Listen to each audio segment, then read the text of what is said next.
So I'm just gonna pop out my chat.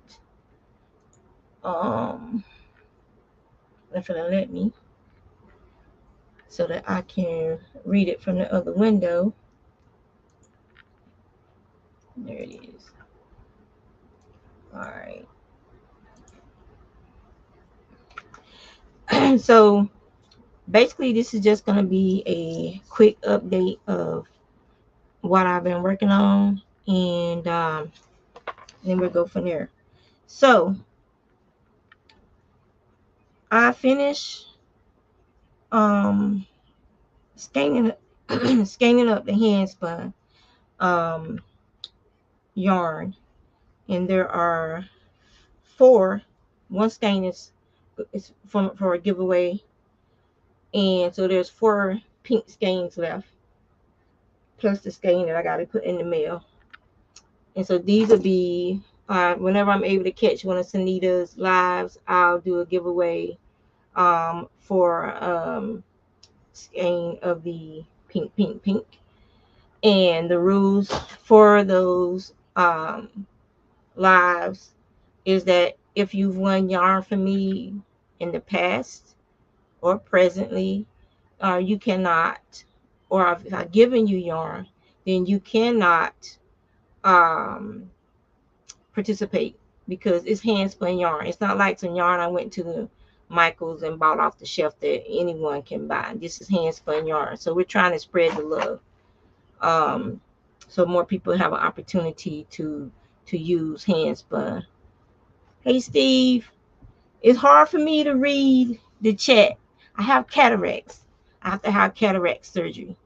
I have a virtual consult tomorrow, and they're supposed to put in my military referral for the eye surgery clinic that'll be doing the surgery. And once 48 to 72 hours go by and referral is in, then I can go to the clinic and make an appointment, and then they'll schedule me to be seen there. And after I'm seen by their doctors, then they'll schedule the cataract surgery. So probably sometime in July, early August, I'll be having surgery. Hopefully July.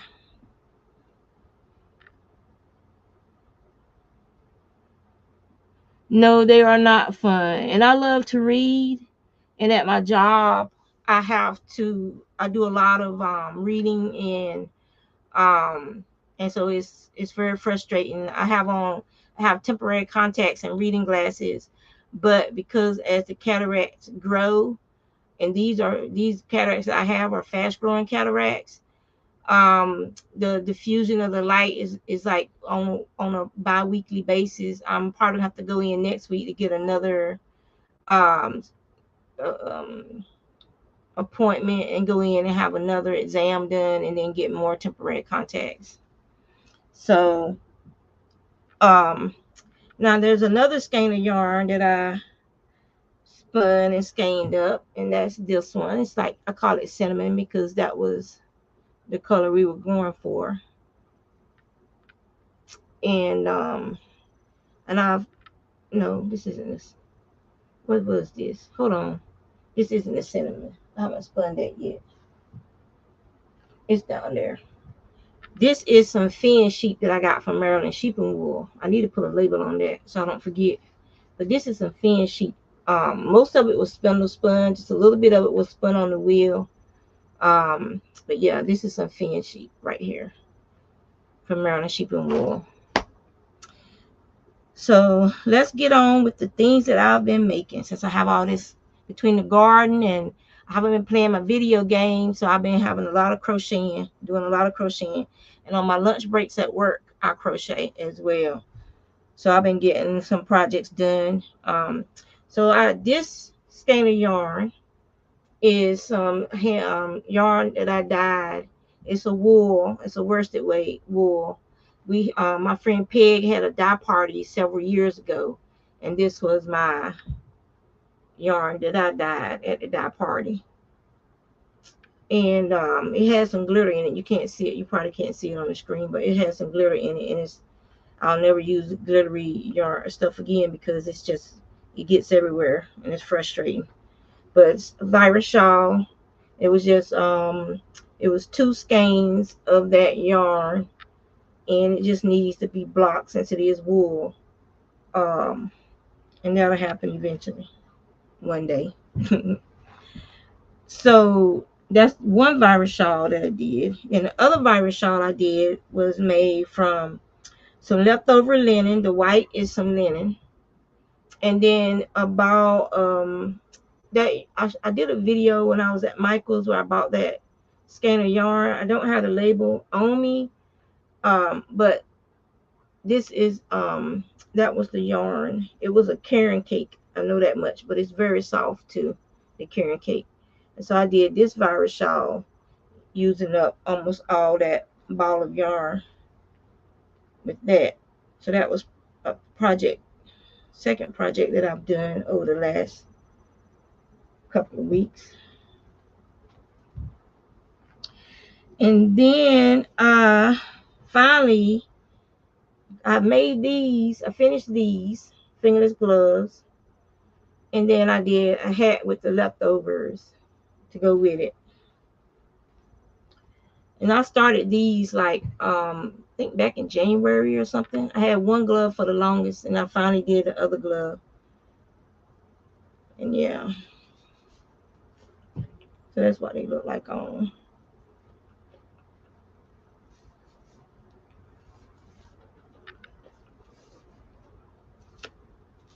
So there we go. So that's a hat and fingerless gloves. All right, and so that linen, I made a beanie with that linen. It's like a couple projects I put that linen in. There was 2 skeins of it. I don't know what's going on with this freaking phone. It keeps. And then we did a beret with some leftover yarn. Some more of that yarn. I ran out, and so I did the bottom part in this. It's more of a blood red than it's showing up on the screen. It actually matches the red in the hat. This is Mary Malcolm yarn. It's something twist. I can't think of the name of it, but it's something twist. But it's Mary Malcolm yarn. And then I went on a ruffle hat kick. So this is some red heart yarn, and this was a lot softer than what I was expecting for that yarn. It was one of the super savers, but it's soft. I was surprised. So yeah, another ruffle hat. This one with a mesh stitch, in case you want to wear it. And when it's not so hot cold outside, well, hot outside. And then we have some more of that yarn from the virus shawl. Some more of that. That's was what was left for that black and white yarn. I made like a little child's hat. Another mesh linen hat from the linen beanie. A little bit more. That ball of yarn just kept going. So I think that was probably the last. Nope, I still got another project with some of it in it. So this was what was left of that ball of yarn, the blues. Then there was some orange that I had left, and then there was some of that red heart. It's this stuff right here, the impeccable landscapes by Line Brand.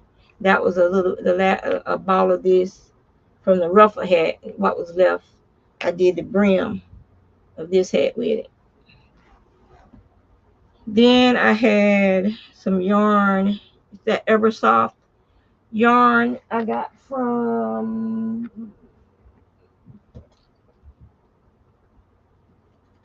I ordered from, it's a Premier yarn, but I ordered it from Hirschner's, I believe. And so I was trying it out. So I made a big beanie with that. Then this is the alpaca, and I think I took it downstairs.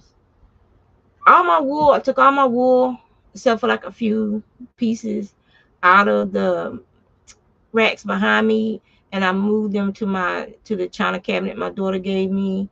I put all of my windswept farms, all my wools, my good wools are downstairs in that china cabinet.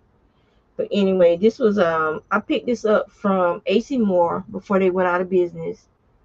And this was some alpaca and acrylic that they had in the bargain bin. And it's real nice. It's a real nice yarn. So this is for my little sister, because that's her color. Orange is her color. Like I said, I went on a rufflehead kick, y'all. So then this was some more of that linen yarn. And then this was some pink. It was supposed to be a tangerine salmon, like an orange, more on the orange side of salmon, this yarn right here, but it wasn't. It was more on the pink side. And then this is this was some cotton that I got from Joann's. I had 2 balls of that, and then I ran out on the back side, and I used some of that linen. So that's what I've been doing, just using up small skeins, small balls of yarn. And then the last one I had a skein of the camouflage left, and I made one of the mesh ruffle hats with that. So those are all the things that I've made over the last couple of weeks. Oh, and I finished my sweater. I gotta sew it together, but I got it pieced together. This is from the Ogo yarn that I got, and then Sunita sent me some of the same colorway so I could do my sweater. So the sweater is finished. I just need to sew it together and do the button band. So the sweater is finished.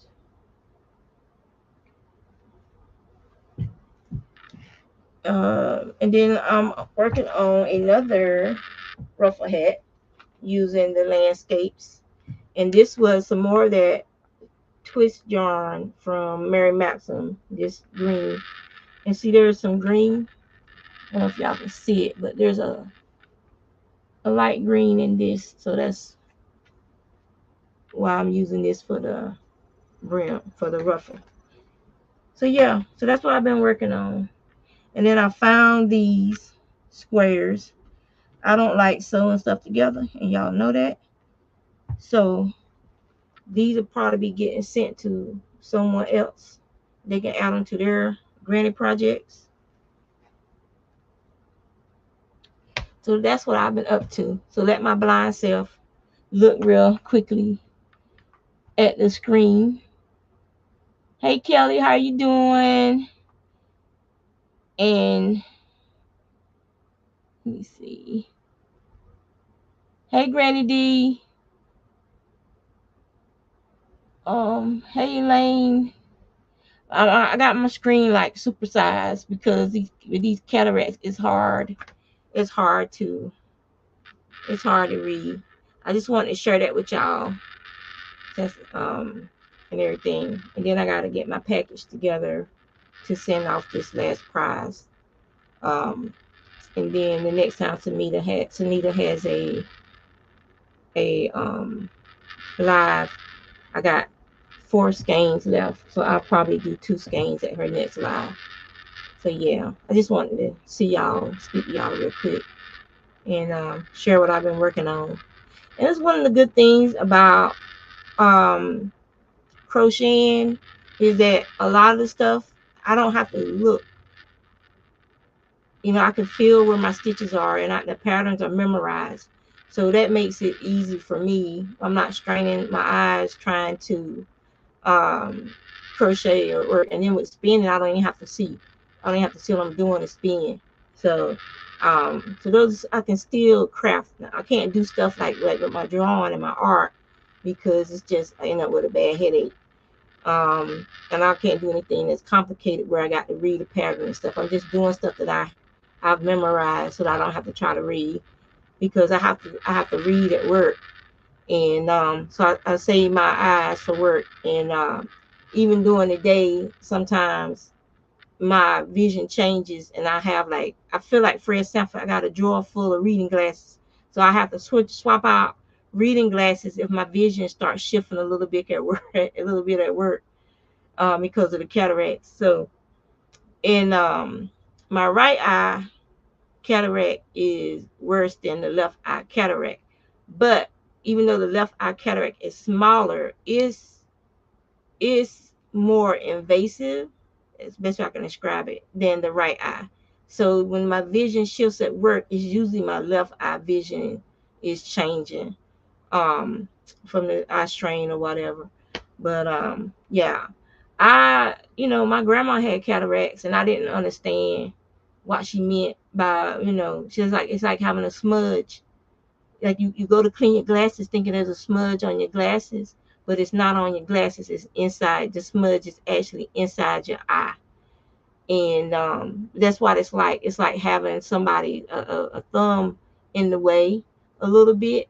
And no matter which way you turn your head, move your head, move your you can even do that. You be rubbing your eyes thinking it's gonna move. It's not gonna move because it's embedded in your lens of your eye, so you can't move it. It's not like a floater. And so it's just frustrating having to deal with this, but it's something that's you know I've been lucky so far that it's happened in my 50s. When my grandma started getting cataracts, she started getting them in her late 30s and 40s and stuff. She had cataracts removed, but I'm lucky that I'm in my 50s and now I'm dealing with this stuff. But unfortunately, my cataracts are growing fast, so that's one of the reasons why I have to have the surgery. So I'll let y'all know as I get more information about when it's gonna be and stuff, so I can get prayed up by y'all and have y'all sending me y'all positive vibes and stuff. So not really, cause I crochet fast, so it's not really that much work. This is stuff that I've been doing on my lunch breaks, like at work. Like every 2 days, I'm switching to a new project because hats don't take long at all. So um, it's harder skein skein up, plying and skein up this yarn takes longer than crocheting a hat because I have to take breaks when I'm plying and skein like my because I use the hand um nitty knotty. So you have to rest your arm sometimes because I hold it up like this when I'm doing a nitty knotty, and so I have to rest my arm sometimes. So it takes a little bit longer. So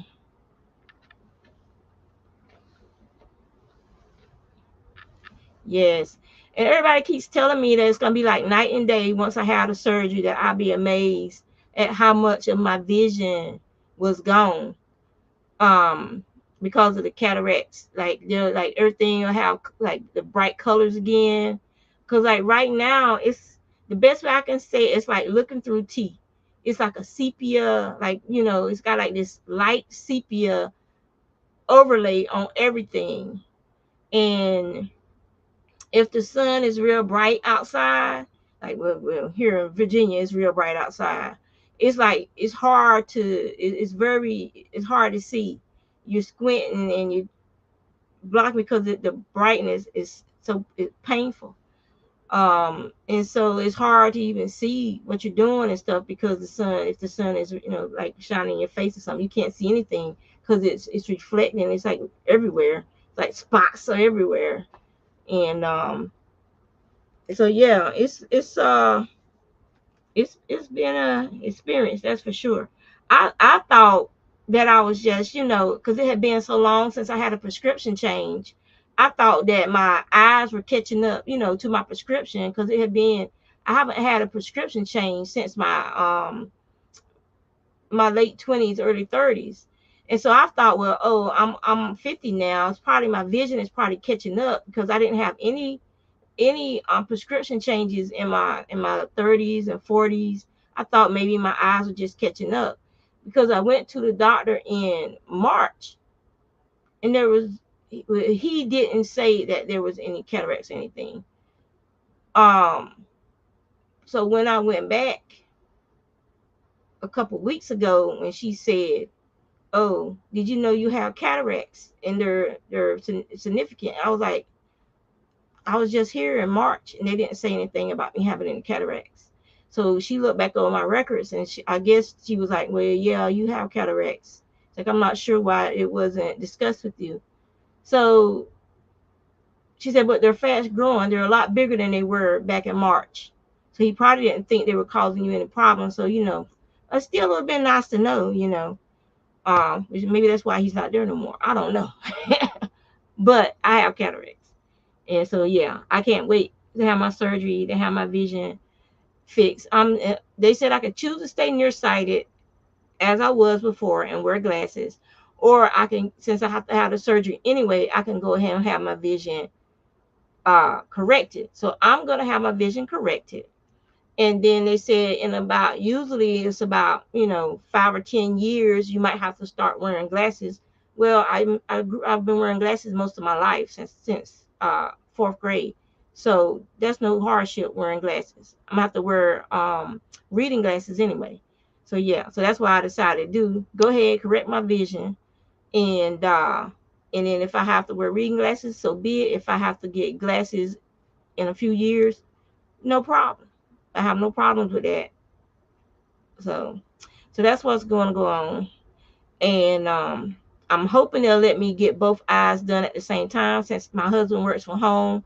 I have my younger son here and my youngest daughter here. So it's not like I'll have people who can wait on me hand and foot basically. So I'm hoping they let me get both eyes done so that I can go ahead and heal up and get back to work instead of having to take work off to do one eye and then having to take work off to do the other eye. And yeah.